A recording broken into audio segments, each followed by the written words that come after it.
ወይኔ ተቃጠሉ ጾሙ በኋላ አንጀቴ ታቃጥሉኛላችሁ።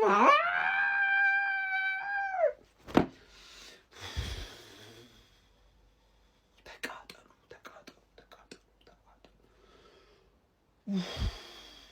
ወይኔ ምን አባታችሁ ነው የምትሰሩት? ምንድነው የምትሰሩት? ምንድነው የምትተሻሹት? ምን ወይኔ ቆይ ምንድነው ችግራችን? ምንድነው? አይ በግልጽ ነው ያርሰናል ደጋፊዎች። ቆይ ምንድነው ችግራችን? ኮሜንት ቆይ አድርጉ። መጀመሪያ እሱን እናውራ ከመንደድና ከመቃጠላችን በፊት። በቃ ጾም ስንት መናገር የምፈልገው ነገር አለ። አረ እነዚህ ገና ካሁኑ ጾሜ ሊያስፈቱኝ ነው። አንድ ቀን ጾሜ ሊያስፈቱኝ ነው። ወይኔ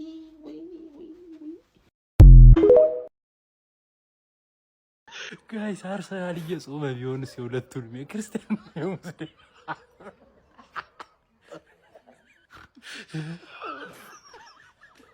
አርሰናል እየጾመ ነው የሚሆነው።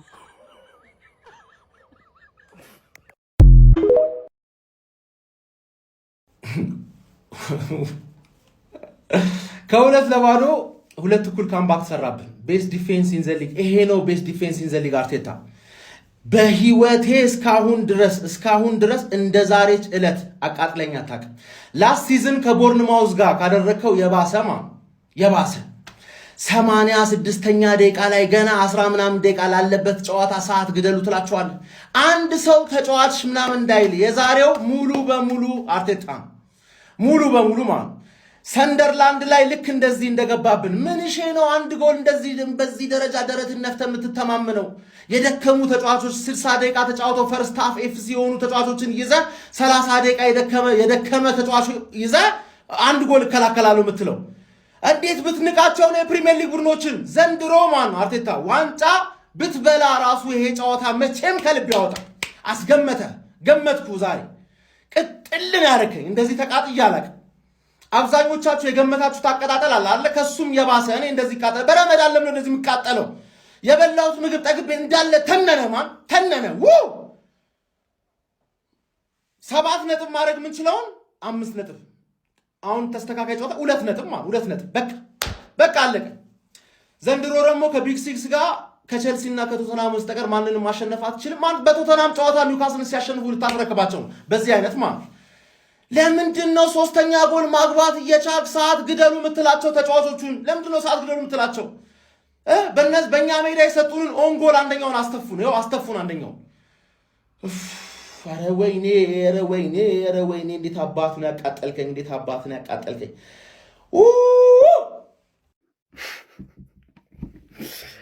የእውነት ምላችሁ አንድ የአርሰናል ደጋፊ እንዳትናደዱ እሺ። በዚህ በገነዳቲም እንዳትናደዱ። ጭር ተጫዋቾቹ አይችሉ ክለቡ አሰልጣኝ ምንድነው? ሁለት ባዶ እየመራን በፕሪሚየር ሊግ ታሪክ ታይቶ የማይታወቅ የተጣለ ቆሻሻ ቲም ወልቭስ፣ በፍጹም የማይችል ወልቭስ ከሁለት ባዶ ሁለታችን ያደርገናል። በፍጹም አንችልም። እግዚአብሔር ምስክሬ እኛ አንችልም። በቃ አርሰናል የተባለ ነገር አይችልም። በኢየሱስ ምንድነው አይችሉት እንዴ? ማርቲኔሊ የተባለ ጎባጣ ሰውዬ ምን አባቱ ነው ፕሪሚየር ሊግ አታስገባው አንተ ደደብ አርቴታ አታስገባው። በቃ አልፈልግም ማየት እሱን ሰውዬ። ጨጓራችንን በቃ ላጠው። እኔ ምን ላርጉ ይሄን ሰውዬ? እኔ በኢየሱስ ምንድነው አሁን ሲቲ ያሸንፋል፣ ከዛ በ1 ነጥብ ይሆንልሃል። ከዛ ምን አባት ታመጣለህ? ኢታሬደ ልታሸንፈና ከዚህ በኋላ ፕሪሚየር ሊግ ውስጥ ያልቀ ላትጥል ነው። በዚያ ጨዋታ 9 ጨዋታ ትጥላለህ። ምን አይነት ዘንድሮ አጃቢ አምና ጨብጫቢ አታርገን ያረቢ አለ። ተበላሸ ወያለው ጀማ ተበላሸ። የአቋማው ሲኦ ወደ ስራው ተመለሰ። ፈርታ ቢሰሩትም ቪዲዮ ገባና መጥቻለሁ እንዳቀራራልኩን አባቴ አላልኩን። ይሄ ነው አቋማ አባቴ። ወያለው ጾም ትዛለ እንደ ረመዳን ምናምን ከቻለ እንደተለመደው አይዞን እንግዲህ ወያላ እኔ ሐላል ቋጠሮ ነው የቋጠርኩት።